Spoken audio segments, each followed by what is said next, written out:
Husband വളരെ പ്രസിദ്ധനായ ഒരു പ്രൊഡ്യൂസറായിരുന്നല്ലോ. ഒരു കാലഘട്ടത്തിൽ കുറേ സിനിമകൾ എടുത്തിട്ടുള്ള ധന്യ പ്രൊഡക്ഷൻസ്. ഹസ്ബൻഡും രഘുകുമാറും എല്ലാവരും കൂടി ചേർന്ന് കസിൻസാണ് അവർ. നമ്മൾ കേട്ടുള്ള അറിവുകൾ ഞാനൊന്നും സിനിമയിൽ വന്നിട്ടില്ല എങ്കിലും അന്ന് എന്താ പറയുക ഒരു താരജോഡികൾ തന്നെയായിരുന്നു എന്ന് തോന്നുന്നു. എനിക്ക് തോന്നുന്നു വിധുബാല ഉണ്ടായിരുന്നു, പിന്നെ ഭവാനി ഉണ്ടായിരുന്നു. അന്നത്തെ ഒരു ഹീറോയിനായിരുന്നല്ലോ. ഇവർ രണ്ടുപേരും വളരെ എന്താ പറയുക ഡൈനാമിക് ആയിട്ടുള്ള രണ്ട് പ്രൊഡ്യൂസേഴ്സ് ആയിരുന്നു, രണ്ട് ചെറുപ്പക്കാരായിരുന്നു. അവർ 5 പേരായിരുന്നു. ആണോ? ധന്യ പ്രൊഡക്ഷൻസ് 5 പേരായിരുന്നു. മുരളിയേട്ടൻ, രഘുവേട്ടൻ, ഷംസുഖ എന്ന് പറഞ്ഞിട്ട് ഷംസുദ്ദീൻ എന്ന് പറഞ്ഞ്, പിന്നെ ബാപ്പുട്ടി എന്ന് പറഞ്ഞ ഒരാൾ, പിന്നെ ജൽ പിക്ചേഴ്സ് രവി എന്ന് പറയും, അദ്ദേഹത്തിൻ്റെ ഒരു റിലേഷനാണ് ഒരു ദാസ്. ഇപ്പോൾ ഷംസും ദാസും അമേരിക്കയിലാണ്, ബാപ്പുട്ടിക്ക മരിച്ചു, ഇവർ രണ്ടുപേരും. അപ്പോൾ അവർ 5 പേരായിരുന്നു. നല്ല തണ്ടും തടിയും പൊക്കും നല്ല ഒക്കെ ബോഡി ബിൽഡേഴ്സായിരുന്നു. ഷംസുക്കയും ദാസേട്ടനും ബാപ്പുട്ടിക്കും മാത്രമേ ഉള്ളൂ ഇത്തിരി പൊക്കം കുറവ്. പക്ഷെ ആർക്കും ഇതിന് കുഴപ്പമില്ല, 5 പേരും കൂടെ നടന്നു വരുന്നതുകൊണ്ട് ആരും പേടിക്കും. അതുപോലത്തെ ഇതായിരുന്നു. ഒരു ന്യൂ കൈൻഡ് ഓഫ് പ്രൊഡ്യൂസേഴ്സ് എന്ന് വേണമെങ്കിൽ പറയാം. അതുപോലത്തെ ഒരു ഇതാണ് വന്നത്. എല്ലാവരും സൂപ്പർ ഹിറ്റ് പടങ്ങളായിരുന്നു എല്ലാം. ശംഖുപുഷ്പം, കാത്തിരുന്ന നിമിഷം അതായിരുന്നു ആദ്യത്തെ.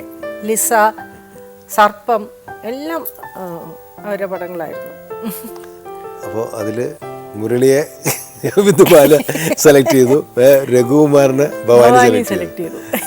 എങ്ങനെയായിരുന്നു നിങ്ങളുടെ പ്രേമം തുടങ്ങുന്നത്? ഏത് പടത്തിലായിരുന്നു അത്? ഇപ്പോൾ എപ്പോഴാന്ന് പറഞ്ഞാൽ ഇപ്പം ഞങ്ങൾ തമ്മിൽ അങ്ങോട്ടും ഇങ്ങോട്ടും ഇത് പറഞ്ഞു തുടങ്ങിച്ചാൽ മനസ്സിലായി തുടങ്ങിയത് ഒരുപക്ഷെ കാത്തിരുന്ന നിമിഷത്തിൻ്റെ അവസാനം, 2ാമത്തെ പടത്തിൻ്റെ അവസാനത്തോടു കൂടിയാണ് ഏകദേശം. പിന്നെ ഈ ഷംസുക്കയും ബാപ്പുട്ടിക്കും ആയിരുന്നു ഞങ്ങളുടെ ഇടയിൽ. അപ്പോൾ അങ്ങനെ പറഞ്ഞ് അവസാനം അങ്ങോട്ടത് സംഭവിച്ചു. കാത്തിരുന്ന നിമിഷത്തിന്റെ സമയത്തൊക്കെയാണ് ഇത് തുടങ്ങിയത്. ആ പടത്തിലാണ് തുടങ്ങിയത്. അപ്പോൾ കമലഹാസനും വിറ്റ്നസ് ടു ഞങ്ങളുടെ ഈ പ്രേമത്തിന്റെ. അതുകൊണ്ട് നല്ലൊരു അങ്ങനെ തുടങ്ങിയതാണ്. എവിടെ എപ്പോഴാന്നൊന്നും പറയാനില്ല. കല്യാണം കഴിക്കുന്നത് പക്ഷേ സിനിമയിൽ വിട്ട് 4 വർഷം കഴിഞ്ഞിട്ടാണ് കല്യാണം കഴിച്ചത്. കല്യാണം നിശ്ചയിച്ചപ്പോൾ എനിക്ക് തോന്നി ഞാനായിട്ട് ജീവിച്ചിട്ടില്ല. 8 വയസ്സിൽ ഞാൻ തുടങ്ങി മാജിക്, ഡാൻസ്, അഭിനയം, പഠിത്തം, ഇത് തന്നെയായിട്ട് എനിക്ക് വേണ്ടി ജീവിക്കാൻ പറ്റിയിട്ടില്ല. എനിക്ക് വേണ്ടി പലതും ചെയ്യണം തോന്നി. സൈക്കോളജി എനിക്ക് ഡിഗ്രി എടുത്തെങ്കിലും എനിക്ക് വിചാരിച്ച പോലെ സൈക്കോളജിസ്റ്റ് ആവാൻ കഴിഞ്ഞില്ല. അതിൻ്റെയൊക്കെ എവിടെയൊക്കെയോ ഒരു വേദന എൻ്റെ മനസ്സിലുണ്ടായിരുന്നു. അപ്പോൾ ഞാൻ അച്ഛനോട് പറഞ്ഞു, അച്ഛാ കല്യാണത്തിന് മുമ്പ് എനിക്ക് കുറച്ച് കാലം ഒന്നുമില്ലെങ്കിൽ രാവിലെ പ്രൊഡ്യൂസർ ഉണർത്തുമല്ലെന്നുള്ള പേടിയില്ലാന്നൊന്ന് ഉണരണം അങ്ങനെ ഒരു ഇതിലേക്ക്. അപ്പം അച്ഛൻ പറഞ്ഞു ആയിക്കോട്ടെ നിർത്തിക്കോളൂ എന്ന് പറഞ്ഞു. അങ്ങനെ 79 ഞാൻ കരാർ ഒപ്പിടുന്നത് നിർത്തി. പിന്നെ പടം ഷൂട്ടിംഗ് എല്ലാം കഴിയുമ്പോൾ ഒപ്പിട്ട എല്ലാം കഴിയുമ്പോഴേക്കും 80 ആയി. 79 കൂടി ഞാനത് നിർത്തിയത്. അങ്ങനെയാണ്. അത് കഴിഞ്ഞിട്ടൊരു 83 എൻ്റെ കല്യാണം. അതുവരെ ഞാൻ കുറേ ഡാൻസ് പെർഫോമൻസസ് മനസ്സ് നല്ല നിറഞ്ഞ കുറേ ചെയ്തു. അതിന് പുറമെ കുറേ ഡിപ്ലോമാസ് എടുത്തു. Right from import export management, interior decoration, cooking എന്ന് പറഞ്ഞ പോലെ വിധത്തിലും തരത്തിലും ഒരുപാട് എനിക്കിഷ്ടമുള്ള സബ്ജക്ട്സൊക്കെ 6 മാസം കൂടുമ്പോൾ പോയി ഒരു ഡിപ്ലോമ എടുത്തിട്ട് വരിക. അങ്ങനെ കുറേ ഡിപ്ലോമാസ് എടുത്തു. അത് കഴിഞ്ഞിട്ട് പിന്നെ കുറേ ആർട്ടിക്കിൾസ് ആ കാലത്ത് ഞാൻ സൈക്കോളജി, ചൈൽഡ് സൈക്കോളജിയെക്കുറിച്ച് കുറേ ആർട്ടിക്കിൾസ് അന്നത്തെ മാഗസീൻസിലൊക്കെ എഴുതിയിരുന്നു. അതെല്ലാം കഴിഞ്ഞ് 83 എല്ലാം നിർത്തിയിട്ടാണ് എൻ്റെ കല്യാണം. കുടുംബജീവിതം. അപ്പോൾ എനിക്കെന്താ അറിയോ, നമ്മൾക്ക് പലപ്പോഴും ജീവിതത്തിൽ ഒരു സപ്രഷൻ വരുമ്പോഴാണ് ഫ്രസ്ട്രേഷൻ വരിക. എനിക്ക് സപ്രഷൻ വേണ്ടി വന്നില്ല. ഞാൻ എല്ലാം ജീവിച്ചു. അതുകൊണ്ട് എനിക്ക് മുമ്പോട്ട് പോകണതിന് എനിക്കൊരു ബുദ്ധിമുട്ടില്ല. ദർ ഈസ് നോ ഒരു നഷ്ടബോധമില്ല എനിക്ക്. അതിനെല്ലാം ഹസ്ബൻഡ് സപ്പോർട്ട് ചെയ്യും. പിന്നെ അവരുടേതായിട്ടുള്ള ചില റെസ്ട്രിക്ഷൻസ് ഉണ്ട്, അതെനിക്കറിയാം. അതിലെനിക്ക് വിരോധമില്ലാതെ കല്യാണം കഴിച്ചതും.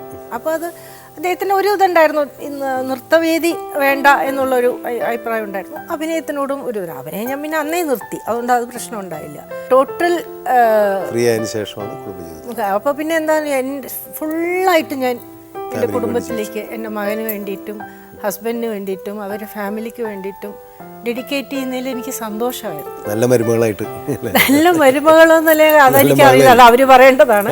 അപ്പം എൻ്റെ മോൻ തന്നെ ഇപ്പോൾ പലരും ഞാൻ പറയും എന്തെങ്കിലും അവനെ കുറിച്ച് ആരെങ്കിലും നല്ലത് പറയുകയാണെങ്കിൽ credit goes to my in-laws എന്ന് പറയും. ഞാൻ മഹാനായിട്ടുള്ള ഒരു ഫാദർ ഇൻ ലോ ആയിരുന്നു എനിക്ക്. വളരെ തമ്പുരാനാണ്, കൊച്ചി തമ്പുരാനാണ്.